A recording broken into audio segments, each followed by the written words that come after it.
So, we're due for an iPad mini refresh, and it appears we're about to get one. This is the iPad mini 7. Let's talk about it. The iPad mini is Apple's pocket tablet that packs a punch in a tiny package, with this upcoming one sporting many new features, with a starting price that is the same as the current generation, $500, because this seems to be more of an incremental upgrade.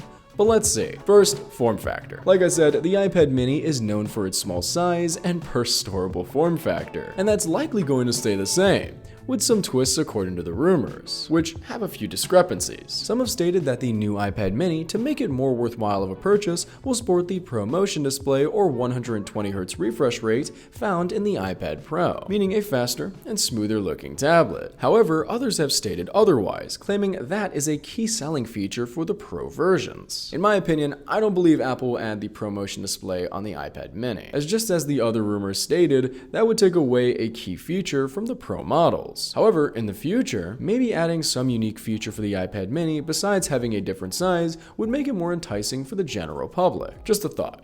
What else? Well, the iPad mini will likely share the same form factor as the current generation with some likely new colors. And it will also share the same connectivity. Sporting a USB-C port and magnetic charger for the Apple Pencil, the new iPad mini probably won't add much in the ports department, but it doesn't really have the space for much else. Maybe a headphone jack, but don't get your hopes up.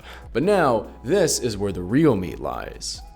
The internal specs. So, for the rumors, many have gone back and forth on whether the new iPad mini will sport the Apple M chips, the ones found in the Macs and higher-end iPads, or the Apple A chips, found in the iPhone and the previous iPad minis. Personally, I believe it will probably sport the new A17 chip found in the soon-to-be-announced iPhone 15s. This would be the most logical step for Apple, as it used the A15 for the last iPad mini. And if this new iPad mini is released alongside the iPhones, that would probably be a key selling feature. Now, in terms of storage, here's something that certainly needs an upgrade. Firstly, Apple is very calculated, and its current storage options for the iPad mini are quite dubious. You either get the 64GB option, which is very low, or pay $150 more for the 256GB version, which might be too high. So storage and price scaling are very thought out for the iPad mini. You either get too little or too much, and that price difference is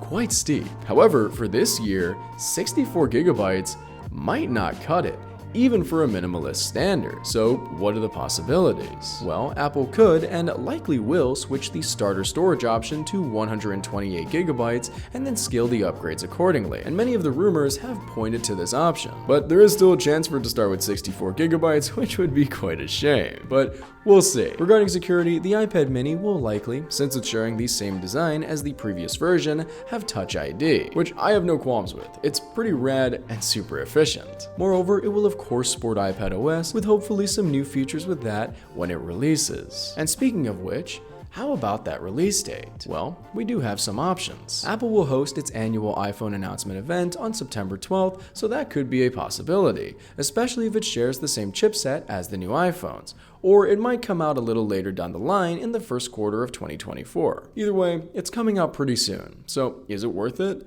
Let's get on to my verdict. So, the iPad mini 7, what do I think? Well, it's definitely an upgrade for sure, but also more of an incremental one. It's nothing too special, but it definitely has potential. The new chipset, possibly upgraded screen, maybe more storage, etc. But is it worth it? Well, to answer quickly, it probably is. For the iPad mini crowd. But for everyone else, I don't think it'll be as popular as, say, the iPad Air. Is that a bad thing? No.